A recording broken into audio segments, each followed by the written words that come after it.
Halo, morning. Apa khabar? Selamat pagi semua. Hari ni visa dapat short visa je lah. Papa Zola dah keluar, depa ajak pergi tengok wayang pula dah. Apalah, layan lah family .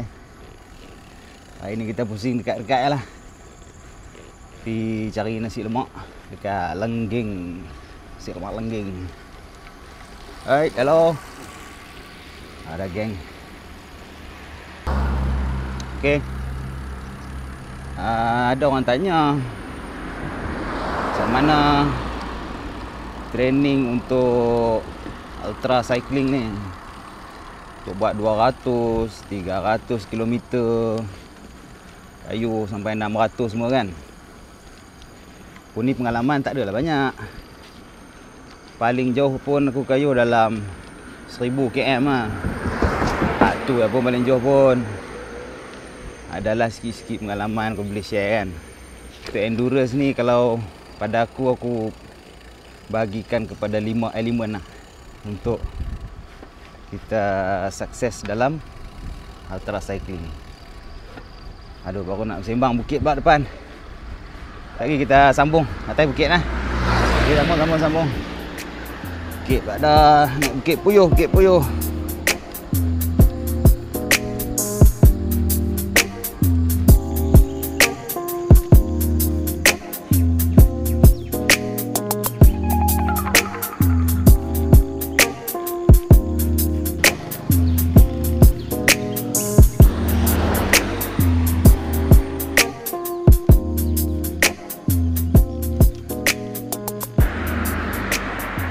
Baru naik daripada sana. Bukit Puyuh ni naik berapa kali pun still terasa penat dia. Inilah bukit yang first kali aku naik masa newbie dululah. Okay, back to the topic.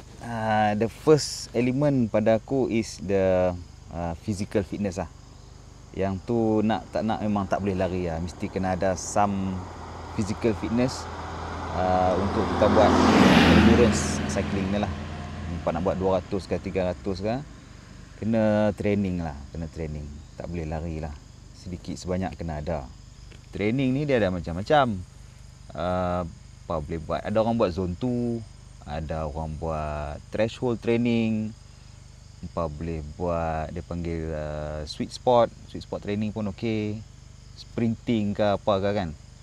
Macam-macam training ada. Boleh pilih mana yang apa suka lah. Yang paling penting pada aku is consistency. Yang tu number one. Consistency will beat everything lah. Apa-apa hampa buat pun kena konsisten. Tak boleh lah kalau training seminggu sekali saja kan. Tapi hampa nak buat endurance cycling ni agak nanti boleh tapi nanti merana. Jadi sebelum merana, baik kita standby, kita buat training supaya kita punya body tu condition untuk sport yang kita nak buat tu. Okey. Untuk training tu aku recommend dalam, biasanya depa duk kata dalam 3 ke 4 session seminggu lah. Kan. Tak perlu lama pun tak apa, dapat dalam setengah jam ke 45 minit, 1 jam satu session pun dah okey dah, kan. 3 kali seminggu. And then weekend tu cuba untuk dapatkan satu long ride. Kalau dapat visa lah, kan, pandai-pandai lah nak dapat visa tu, kena pandai-pandai sendirilah, pilah pujuk ke, bawa pergi tengok wayang ke apa kan. Dapat visa, seminggu sekali tu kayuh maybe jauh sikit dalam 50 ke 100 km kan. Cukup lah 100. So nanti fitness tu dia akan gradually, dia akan naik. Yang penting jangan stop, konsisten, teruskan untuk capai apa yang goal yang kita target. Alright. Kita sembang lain. Lapar pula perut ni. Kita pergi cari makan. isi lemak dekat lengging tu. Lepas tu kita sambung lagi sembang. Jom.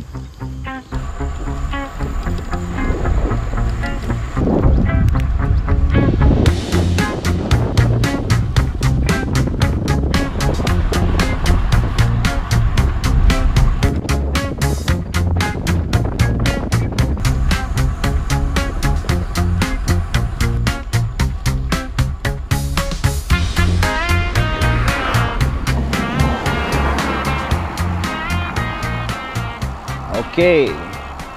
Untuk elemen yang seterusnya, nombor 2 pada aku is the mental fitness. Mental fitness ni pun dia tak ada shortcut. Memang you have to face your fear lah. Sebab kata orang Jawa kan, apa benda yang kita takut nak buat tu, itulah kita kena selalu buat. Contoh umpama takut kayuh malam, takut kat hantu kan, apa kena kayuh malam juga. Nak kayuh malam sampai hantu takut kat hangpa. So kena selalu buat benda yang susah sampai masa benda susah tu akan jadi benda yang senang. Itu ilmu kebal. Ilmu kebal macam tu. Tak ada ilmu apa pun, selalu buat apa jadi kebal lah. Itu je. It's the mental aspect of it lah. Dia lagi satu kena positive thinking pun kena jugalah. Kena ada juga. Apa-apa berlaku pun kita kena look at the bright side lah. Kan? Memang susah bila berlaku sesuatu, ada masalah ke, pancit ke, basikal problem ke, sesat ke kan. Dia akan kacau kita punya mental tu. Tapi kita take one step at a time lah. Jangan stres-stres sangat kan. Kita selesaikan satu masalah persatu. Kita tumpu dekat satu tu dulu. Kalau tayar pancit, selesaikan tayar pancit dulu. Lepas tu tengok hal lain pula apa sesat. Kita cari jalan, tanya orang ke apa kan. Benda boleh selesai insya-Allah. Tu endurance punya cabaran lah. Lagi satu dia, bila kita kayuh endurance ni, atau apa-apa endurance lah, dia akan ada dia punya cycle dia tau. Ada masa tu kita rasa macam macam kita on top of the world lah. Kita rasa punya lah kuat. Kayuh kita nak tekan ya kan. Ada masa kita rasa sampai tak ada kaki langsung, tak boleh nak kayuh langsung. Itu biasalah, up and down of endurance cycling. So benda-benda tu kita kena anticipate lah. Kita kena faham dia punya cycle. Dia kalau kita happy tu pun, dia takkan lama dia akan turun. Kalau kita down pun, dia takkan lama dia akan ada masa kita naik balik. So bila kita faham benda tu, kita lebih tenang. Okey, dah sampai lengging. Sampailah. Sampai kita cari makan dulu lah no. Makan dulu. Alright, tak pergi sama lain.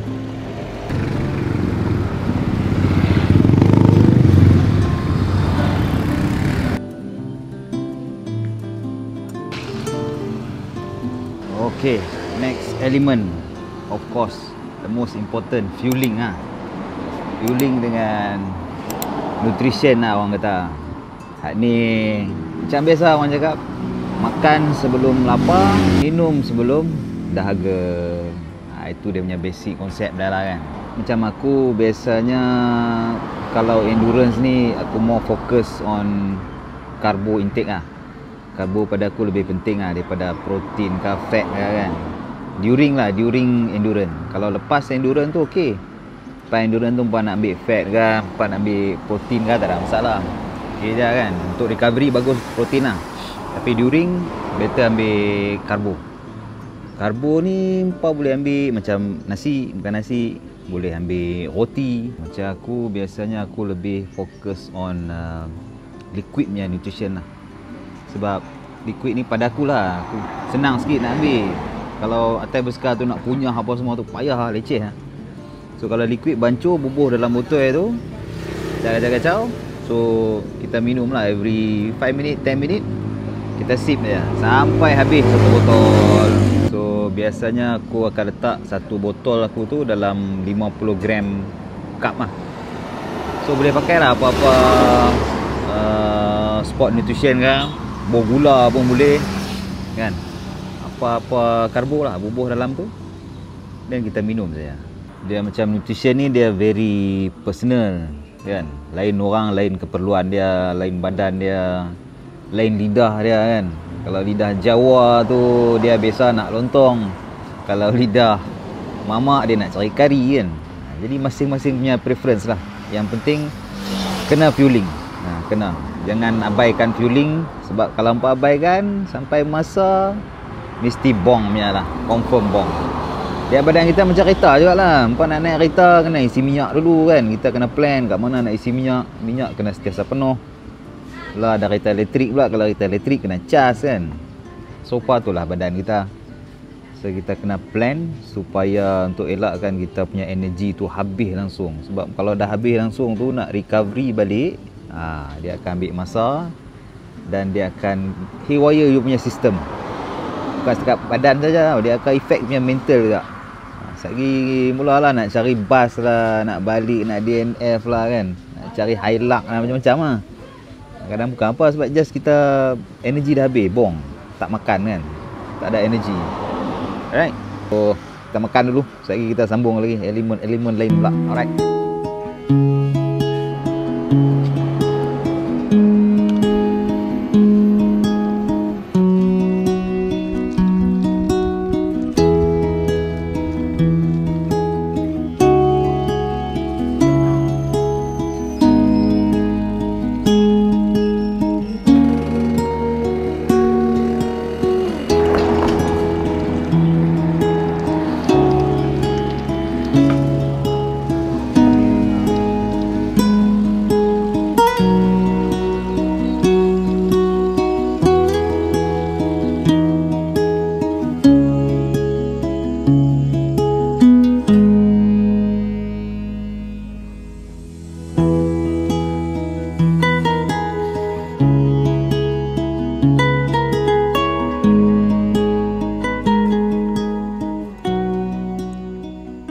Okey, so elemen yang keempat. Yang keempat ni kena ada technical punya knowledge lah. Sedikit sebanyak kena ada, hampa kena tahu basikal hampa tu macam mana nak servis. In case ada small breakdown, macam pancit ke, apa ni, rantai putus ke, kabel putus ke. So you kena tahu apa yang kita boleh buat untuk survive in that kind of situation lah. Dia bukan apa, pasal kebiasaannya event-event ultra endurance ni, dia self-supported. Bila self-supported ni, maknanya organizer ni dia tak sediakan apa-apa. Kadang-kadang ayak pun dia tak bagi tau. Pandai-pandai hampa nak hidup lah. So kita kena standby, some knowledge on macam mana kita nak handle in case ada breakdown kita punya basikal kan. Paling kurang pun kita kena tahu macam mana nak gunakan Grab. Itu paling kurang lah. In case anything happen, kita boleh tekan Grab, boleh balik kan. Tapi tengok ke kalau tengah-tengah hutan mana ada Grab kan. Itu kena tawakal tu Allah lah. Survival lah kan.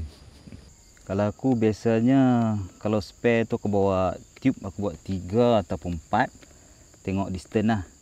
Kemudian bawa quick link 1. Quick link ni penyambung rantai lah. In case kalau rantai kita putus, kita ada tools dan juga alat untuk sambungkan dia. So kita boleh teruskan perjalanan kita. Kemudian pump. Pump tu jangan lupa. Pump biasa aku bawa hand pump 1 dengan electronic pump 1. Itu electronic pump ni dia senang sikit lah nak pump. Bila kita pancit tengah jalan, tengah panas tu, so tak adalah kita stres sangat. Kalau tidak pakai hand pump tu, aduh dah lah tak payah pancit, nak pump tu berpeluh ketiak pula kan. Letih. Jadi selain itu, aku bawa power bank, kena bawa 1 untuk charge kita punya phone ke apa kan. In case kalau kita stuck kat mana-mana ke, kita ada kita punya alat komunikasi kita. Selain itu, lagi 1 aku biasa bawa RD hanger. Sebab kita punya rear derailleur ni, RD ni kadang-kadang dia boleh bengkok tau, hanger dia tu. Kalau kita terjatuh ke, basikal jatuh ke, pernah jumpa dulu ada tengah hodek tu ada brother tu, RD dia bengkok. Bila kayu nak shift gear nanti tak boleh masuk lah. Itu kacau lah kalau tak boleh repair. So aku bawa spare satu, just in case anything happen, cabut RD lama tu, pasang RD baru saja. So kita boleh teruskan kita punya perjalanan. Lain-lain tu just basic punya knowledge lah. Setting setting gear, nak naik gear, turun gear kan. Kalau something happen, nak adjust sikit-sikit tu kita kena tahulah. Alright, lain-lain tu tak ada apa sangat lah kan. Okay, so masa visa pun dah nak habis, nak kena balik dah ni. On the way balik kita sembang lagi, nak habis ni. Bye bye.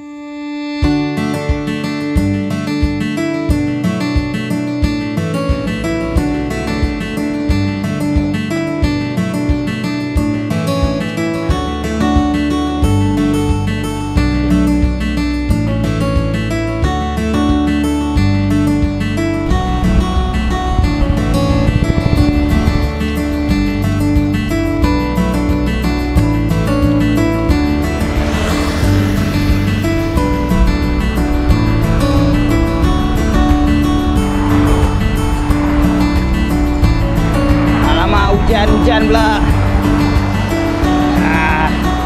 Tadi panas hello pula, ni hujan pula. Aduh. Lari-lari, jom balik. Hujan ni tak minat. Okey, jom.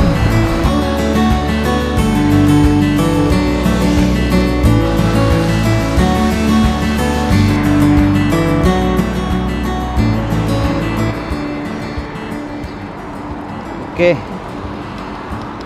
Tengah panas elok, tiba-tiba hujan turun lah. Itulah elemen yang kelima. Kadang-kadang kita dah ada physical fitness, dah ada mental fitness pun dah ada, technical pun kita dah tahu, nutrition pun on target semua kan. Tiba-tiba hujan ke, hujan lebat, ribut, tanah runtuh ke, tiba-tiba ada some emergency kat rumah kan. Jadi benda-benda ni di luar kawalan kita lah. Kita jangan stres sangat lah. Kita buat yang terbaik, prepare for the worst, hope for the best. Okay, kalau tak berjaya kali tu, nanti boleh cuba lagi, tak ada masalah. Mungkin belum rezeki kita kan, nak selesaikan, nak buat endurance. Orang Hindustan kata it is just a bike ride lah, there is always a next time. Okay, so pada aku tu lah elemen-elemen untuk ultra cycling. So kalau hampa ada komen apa-apa dan nak tanya apa-apa, nanti boleh komen lah. Mana aku boleh jawab, nanti aku jawab lah. Kita share-share saja. Aku pun bukan pandai sangat, banyak lagi kenal belajar ni. Okay, next week nak buat 400. BRM 400 open, the last one for this year. Kalau complete 400 tu dapatlah double XR. Okay lah. Nak sampai rumah, nak balik lah. Lagi nak tengok wayang pula budak-budak ni. Okay, alright, until next time, jumpa lagi. Keep on cycling ah. Bye.